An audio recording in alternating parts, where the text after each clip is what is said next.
بسم اللہ الرحمن الرحیم۔ محترم ناظرین سامعین و ویورز، السلام علیکم ورحمۃ اللہ وبرکاتہ۔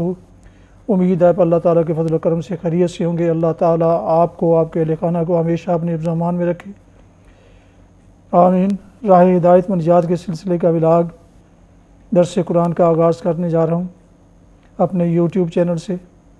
مدرس ہوں گے جناب قاری حافظ مولانا محمد اقبال صاحب، خطیب جامعہ مسجد نگینہ انصاریہ شہورہ۔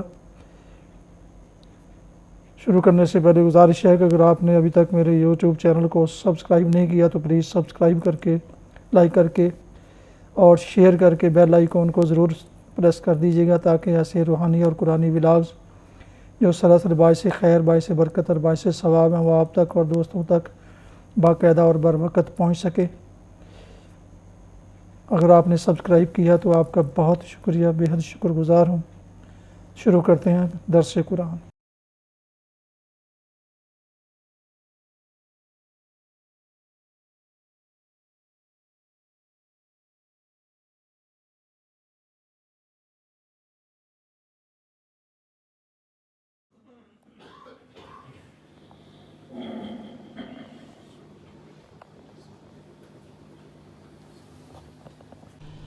الحمد للہ وکفی والصلاة والسلام علی من لا نبی بعد، اما بعد فاعوذ باللہ من الشیطان الرجیم، بسم اللہ الرحمن الرحیم۔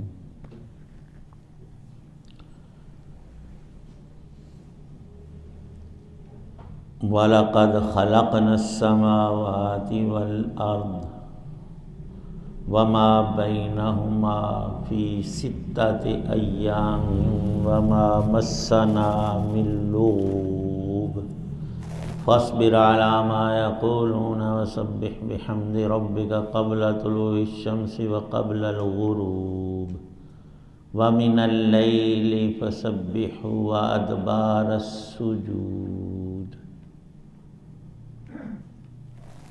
صدق اللہ العظیم۔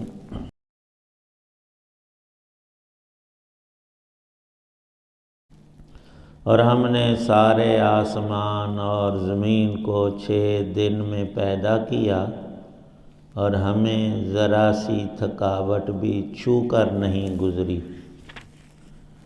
لہذا اے پیغمبر علیہ الصلاۃ والسلام، جو کچھ یہ لوگ کہہ رہے ہیں آپ اس پر صبر کریں اور اپنے رب کی حمد کے ساتھ تسبیح کرتے رہیں، سورج نکلنے سے پہلے بھی اور سورج ڈوبنے سے پہلے بھی، اور رات کے حصوں میں بھی اللہ کی تسبیح کریں، اور سجدوں کے بعد بھی۔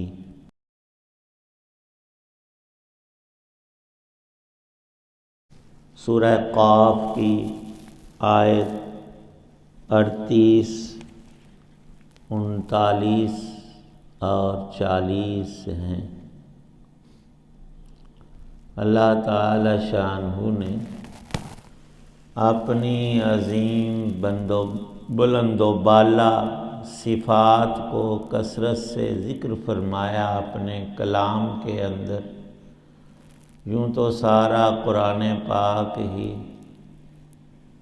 اللہ تعالی شانہ کی بڑائیوں، عظمتوں، شانوں اور اسماء حسنی کے نور سے بھرا ہوا ہے۔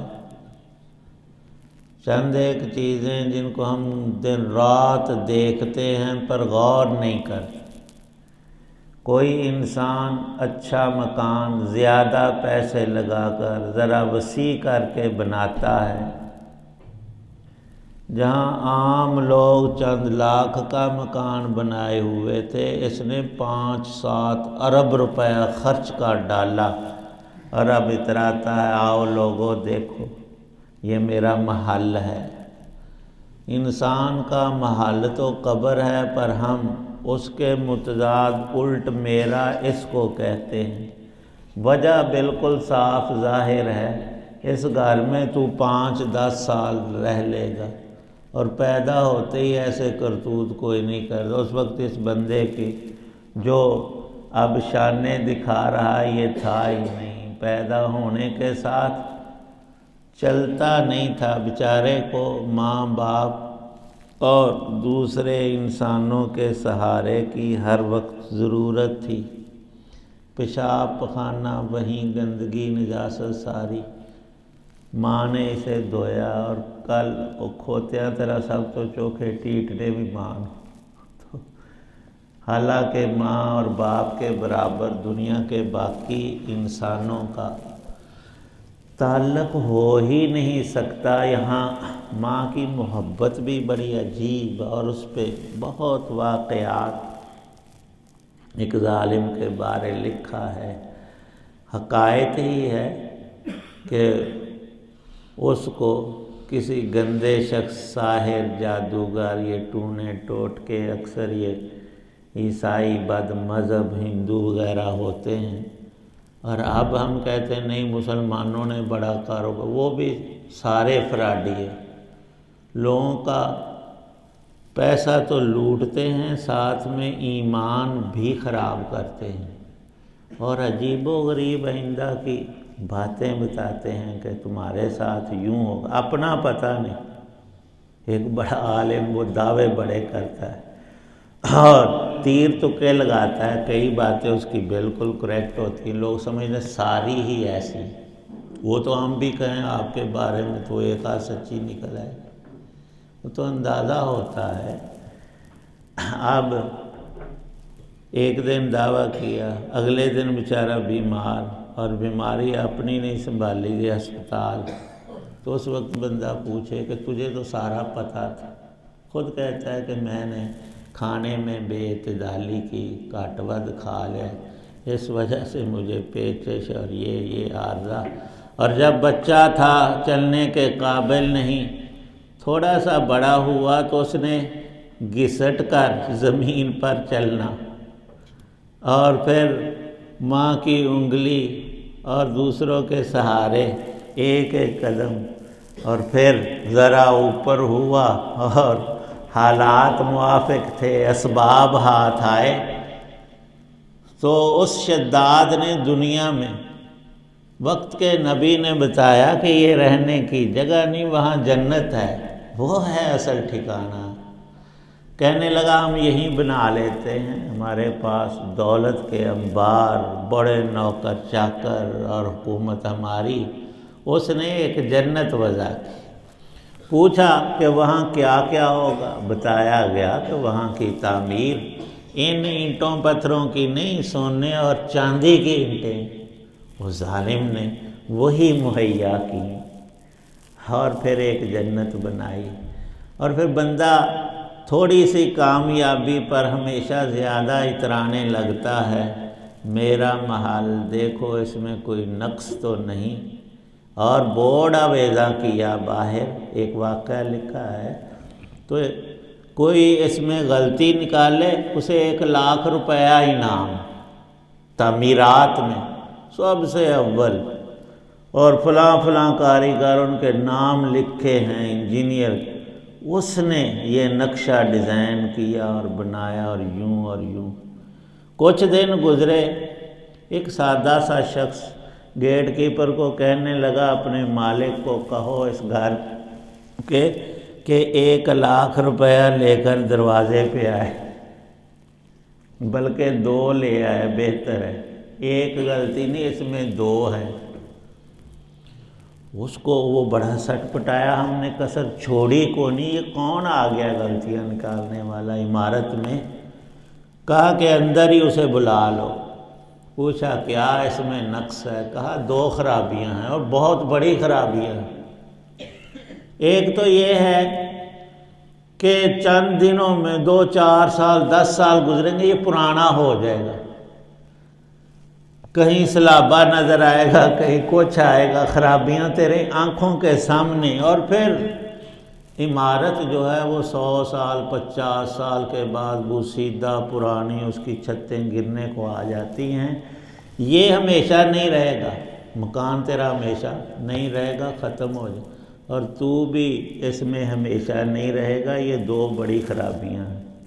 یہاں کا کوئی مکان اور مکین ہمیشہ رہنے کو آیا ہی نہیں، ورنہ اللہ پاک انبیاء علیہ السلام کو بقا عطا فرماتے۔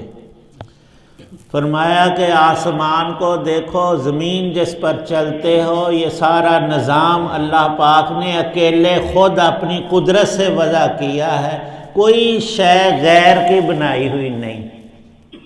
اگر کوئی دعویٰ دار ہے تو سامنے آتا۔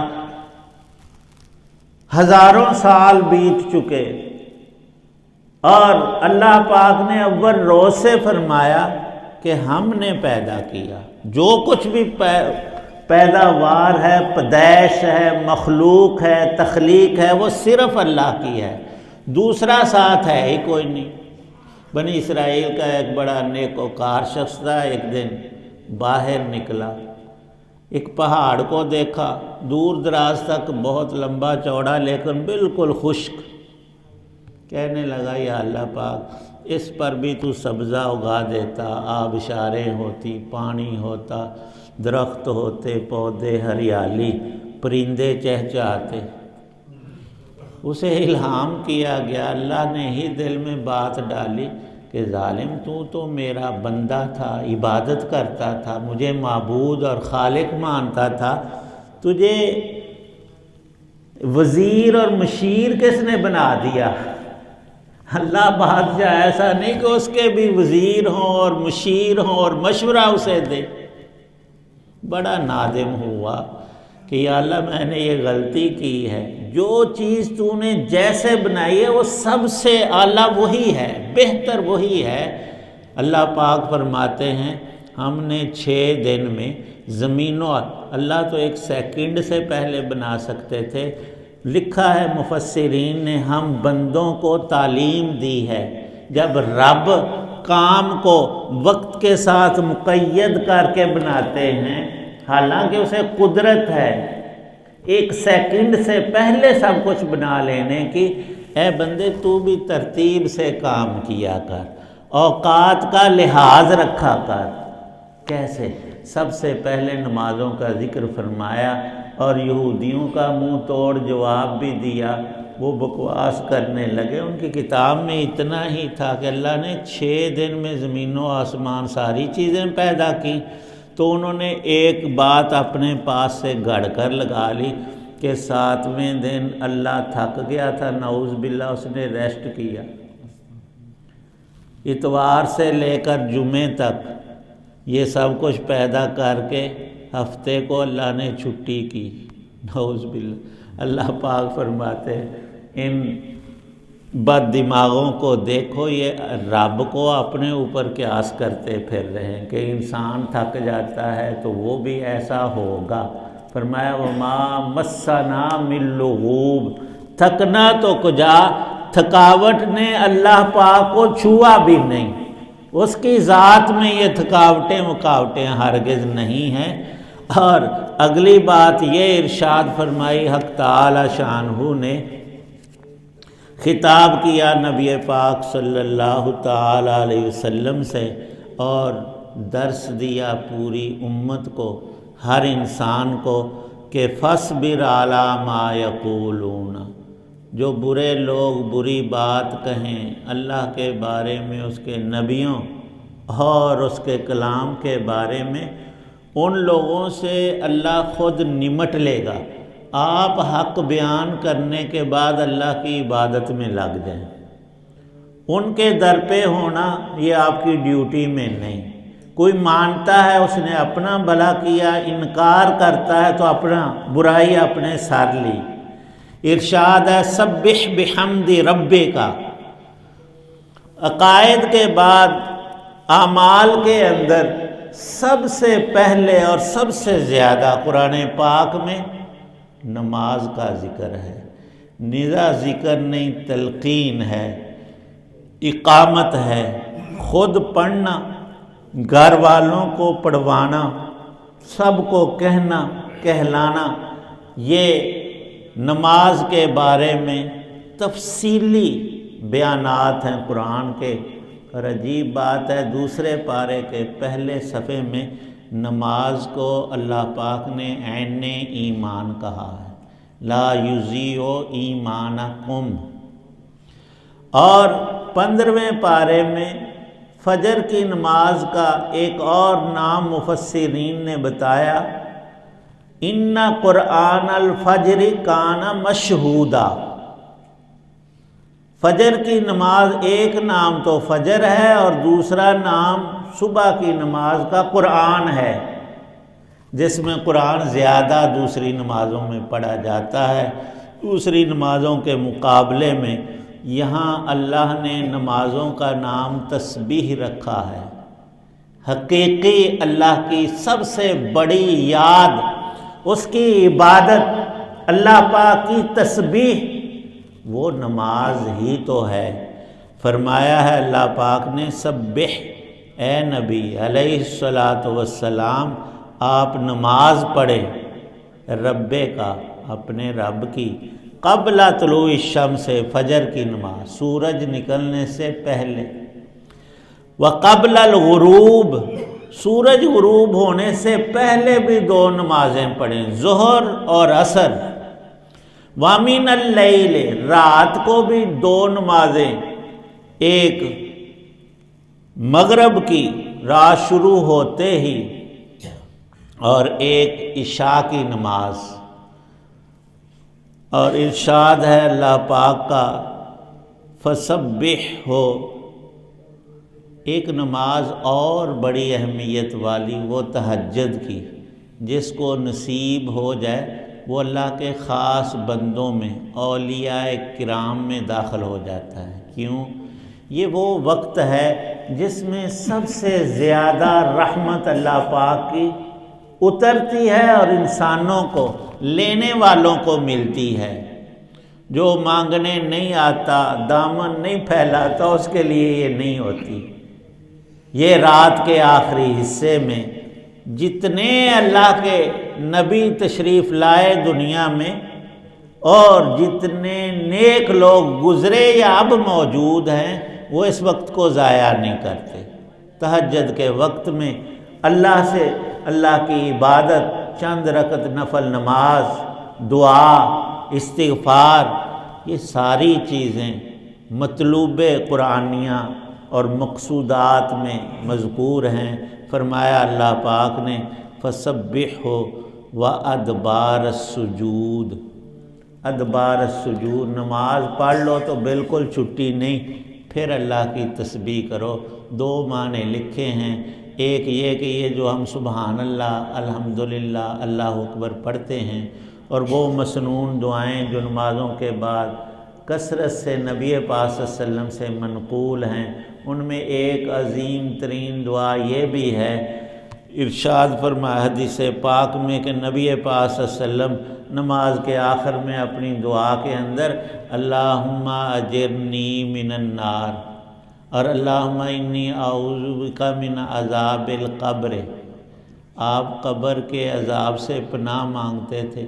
وہ تو اللہ نے پہلے ہی دی ہوئی تھی، وحی کے ذریعے بتایا تھا، نبی کو عذاب کوئی نہیں، دنیا آخرت میں وہ اس چیز سے پاک ہے کہ ان سے کوئی بھی گناہ صادر ہو، گناہ نہیں تو عذاب نہیں۔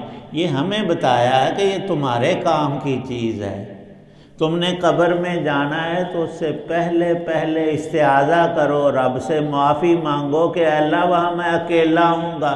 پر ہم سوچے تو تب ہے نا، ہم سمجھتے ہیں وہاں بھی قبر والوں کے میلے لگے ہوئے ہیں اندر زمین کے، کوئی چیز، اکیلا بندہ ہے اور اس کا عمل ہے، اچھا ہے یا برا ہے خود ہی ہے، دوسرا وہاں کوئی نہیں۔ اور ایک شاعر نے کہا ہے کہ اوپر میلہ بھی ہو تو اندر کچھ نہیں ہوتا۔ حق تعالی شانہ نے نمازوں کی بہت تاکید کی ہے، اور لکھا ہے اہل علم نے کہ انسان کی خوش نصیبی کی ایک بڑی علامت یہ بھی ہے کہ وہ بار بار اللہ کے گھر میں آئے، جب آواز پڑے حی علی الصلاۃ، حی علی الفلاح، تو وہ رب کے گھر میں آئے، سجدہ گاہ کی طرف آئے۔ اور عورتوں کے لیے بھی اکثر گھر میں ایک مخصوص جگہ نماز کی ہوتی ہے، نہ بھی ہو، جہاں انہوں نے نماز پڑھنی ہے وہ ان کی مسجد ہے، جہاں انہوں نے وہ جائے نماز بچھا لیا وہ مسجد بن گئی۔ اللہ پاک ہم سب کو توفیق عنایت فرمائے۔ الحمدللہ رب العالمین والصلاة والسلام علی رسول النبی۔ یا اللہ پاک سب بیماروں کو تندرستی عطا فرما، ہم سب کی ہر پریشانی کو دور فرما، ہر نوع کا سکھ چین آرام راحت سکون قلب عطا فرما، اپنی یاد کی توفیق عنایت۔ قرآن پاک کا نور ہمیں، ہمارے گھر والوں، نسلوں، سب مسلمانوں کو عطا فرما۔ یا اللہ پاک جو ایمان سے تہی ہیں ان کو ایمان کی دولت نصیب فرما، قبر کے عذاب سے، حشر کی رسوائی، دوزخ کی آگ سے ہم سب کو نجات عطا فرما۔ یا اللہ پاک دین کی سمجھ عمل کی توفیق عنایت فرما۔ جتنے بھی اہل ایمان دنیا سے چلے گئے ان کی بخشش فرما، جو بخشے ہوئے ان کے درجات بلند فرما، ایمان پہ یا اللہ قائم رکھ، اعمال صالحہ بالخصوص فرائض اور نماز کی پابندی سب مسلمانوں کو نصیب فرما، ایمان پہ حسن خاتمہ نصیب فرمانا۔ صلی اللہ تعالی علی خیر خلقہ محمد وعلی آلہ وصحابہ وأہل بیتہ اجمعین۔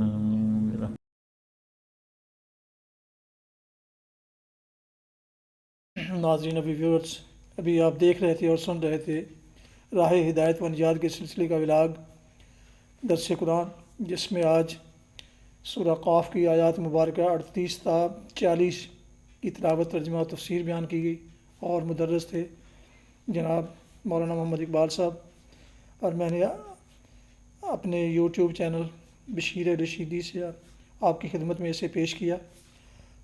اگر آپ نے اسے ابھی تک سبسکرائب نہیں کیا تو سبسکرائب کر کے، لائک کر کے بیل آئیکن کو ضرور پریس کیجیے گا، اور شیئر بھی دوستوں سے کیجیے گا، اور تاکہ آنے والے ایسے روحانی اور قرآنی ولاگ جو سراسر باعث خیر، باعث برکت اور باعث ثواب ہوں آپ تک باقاعدہ اور بر وقت پہنچ رہے۔ اگر آپ نے اسے سبسکرائب پہلے سے کر لیا ہے تو آپ کا انتہائی دل سے شکر گزار ہوں۔ اللہ تعالیٰ آپ کا حامی و ناصر ہو، اللہ تعالیٰ آپ کو، آپ کے اہل خانہ کو ہمیشہ اپنے حفظ و امان میں رکھے، آمین۔ اپنا بہت خیال رکھیے گا، اپنی دعاؤں میں پاک وطن، والدین، آباء و اجداد، اعزاء و اقارب، دوست و احباب اور دوسرے تمام مسلمین و مسلمات، یا ان سب کے علاوہ اس ناچیز کو بھی ان میں شامل فرمائیں، تو انتہائی مشکور ہوں گا، شکر گزار ہوں گا۔ ختم کرتے ہیں آج کا یہ ولاگ اس دعا کے ساتھ کہ آپ اور آپ کے اہل خانہ جہاں بھی رہیں خوش رہیں، شاد باد رہیں۔ السلام علیکم ورحمۃ اللہ وبرکاتہ۔ پاکستان زندہ باد۔ اللہ حافظ۔